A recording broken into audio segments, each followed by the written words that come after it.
நாம வாக்குச்சாவடிக்கு போய் ஒரு பட்டனை அழுத்துறோம் இல்லையா, அந்த சில நொடிகள், அதுக்கு பின்னாடி 2500 வருஷ போராட்டங்கள், புரட்சிகள், தியாகங்கள் இருக்குன்னு நீங்க என்னைக்காவது யோசிச்சு பார்த்திருக்கீங்களா? வாங்க, உங்க ஒரு ஓட்டுக்கு பின்னாடி இருக்கிற அந்த பெரிய பயணத்தை நாம இன்னைக்கு பார்க்கலாம். இந்த கதையோட ஆரம்பத்தை தெரிஞ்சுக்க நாம கிட்டத்தட்ட 2500 வருஷம் பின்னோக்கி போகணும், பண்டைய ஏதென்ஸ்க்கு. ஜனநாயகம், அதாவது டெமோக்ரஷியாங்கிற இந்த சக்தி வாய்ந்த வார்த்தை இங்கதான் பிறந்தது. அதோட அர்த்தம் ரொம்ப சிம்பிள், ஆனா செம புரட்சிகரமானது. மக்களோட அதிகாரம். அப்போ ஏதென்ஸோட தலைவராய் இருந்த பெரிக்லஸ் சொன்ன ஒரு விஷயம் இன்னைக்கும் நம்மள யோசிக்க வைக்கும். அரசியல்ல ஆர்வம் காட்டாதவன், சும்மா தன் வேலையை மட்டும் பார்த்துட்டு போறவன் இல்ல, அவனுக்கு இந்த சமூகத்துல வேலையே இல்ல அப்படின்னு சொன்னார்.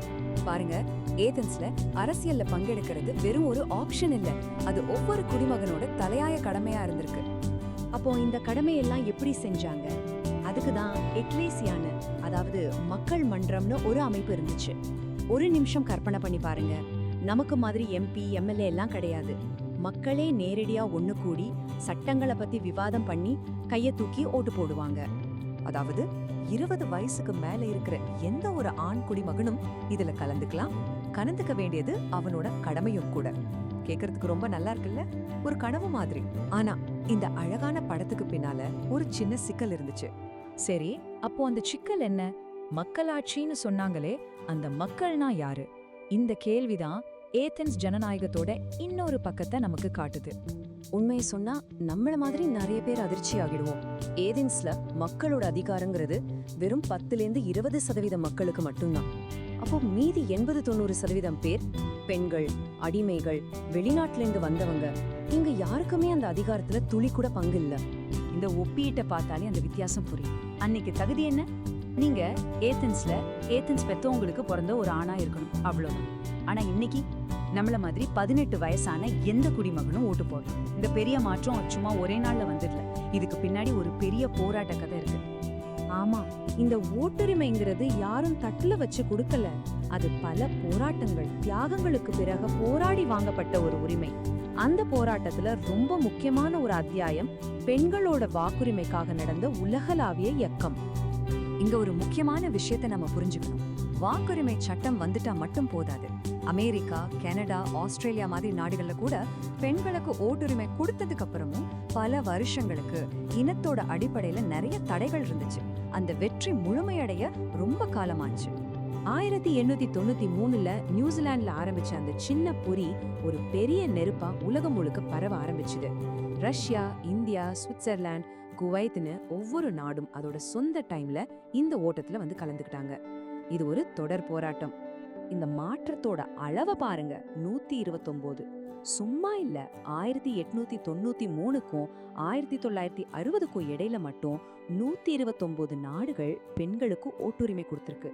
குறிப்பா காலனி ஆதிக்கத்திலிருந்து நாடுகள் விடுதலையானப்போ ஜனநாயகம்னா அது ஆண்களுக்கு மட்டும் இல்ல, பெண்களுக்கும் சேர்த்துதானு இந்த இயக்கம் உறுதி செஞ்சது. சரி, ஓட்டு போடுற உரிமை பத்தி பார்த்தோம். ஆனா ஓட்டு போடுற முறை எப்படி மாறுச்சு? ஏதென்ஸ்ல கைய தூக்குனதுல இருந்து நாம இன்னைக்கு மிஷின்ல பட்டன் அழுத்துற வரைக்கும் என்னெல்லாம் நடந்தது? ஏதென்ஸ்ல ரொம்பவே சிம்பிள். எல்லாரும் ஒரு குன்றுல கூடுவாங்க, விஷயங்களை பத்தி பேசுவாங்க, விவாதிப்பாங்க, அப்புறம் கைய தூக்கி ஓட்டு போடுவாங்க, முடிஞ்சது. சின்ன ஊரா இருந்ததால இந்த நேரடி ஜனநாயகம் சாத்தியமா இருந்துச்சு. அவங்க ஓட்டு போடுற விஷயத்தை எவ்வளவு சீரியஸா எடுத்துக்கிட்டாங்க தெரியுமா? ஒரு வேடிக்கையான விஷயம் இருக்கு. சில சமயம் அதிகாரிகள் சிவப்பு சாயம் தடவுன ஒரு கயிறை வச்சு மார்க்கெட்ல சுத்திட்டு இருக்கிறவங்களை எல்லாம் ஓட்டு போடுறதுக்காக கூட்டத்துக்குள்ள விரட்டுவாங்களாம். பாத்துக்கோங்க, கடமையில இருந்து தப்பிக்கவே முடியாது. ஆனா நவீன பெரிய நாடுகளுக்கு தேர்தல் நடத்துறது ஆரம்பத்துல ஒரே குழப்பமா இருந்துச்சு. பிரெஞ்சு புரட்சி ஒரு நல்ல உதாரணம். யார் வேட்பாளர்னே தெரியாது, கட்சிகள் கிடையாது, நிறைய பேர் ஓட்டே போட வரல. சொல்ல போனா ஜனநாயகம் அதோட முதல் பாடத்தை அப்போதான் கத்துக்க ஆரம்பிச்சது. இன்னைக்கும் நாம சந்திக்கிற பல பிரச்சனைகளோட ஆரம்பம் அங்க இருக்கு. சரி, இவ்வளவு பெரிய கதை, இத்தனை போராட்டங்கள், இந்த 2500 வருஷ பயணம் கடைசியா எங்க வந்து நிக்குது? அது இன்னைக்கு உங்க கையில இருக்கிற அந்த ஒரு ஓட்டுல தான் வந்து நிக்குது. இந்த போராட்ட மரம் இன்னைக்கு என்ன கனிகளை கொடுத்திருக்குன்னு பார்க்கலாமா? இந்த போராட்டத்தோட முக்கியமான ஒரு விளைவு என்ன தெரியுமா? இன்னைக்கு பல நாடுகள்ல ஓட்டு போடுறதுல ஆண்களை விட பெண்கள் தான் முன்னாடி இருக்காங்க. எந்த உரிமை அவங்களுக்கு பல வருஷமா மறுக்கப்பட்டதோ அதை இன்னைக்கு அவங்க அதிக பொறுப்போட பயன்படுத்துறாங்க. அதனால அடுத்த தடவை நீங்க ஓட்டு போட போகும்போது ஒரு நிமிஷம் யோசிங்க. நீங்க செய்ய போறது வெறும் ஒரு பட்டன் அழுத்துற வேலை இல்ல. அது ஆயிரக்கணக்கான வருஷ போராட்டத்தோட ஒரு தொடர்ச்சி. அந்த வரலாற்று புத்தகத்தோட அடுத்த பக்கத்தை எழுத போற பேனா உங்க கையில தான் இருக்கு.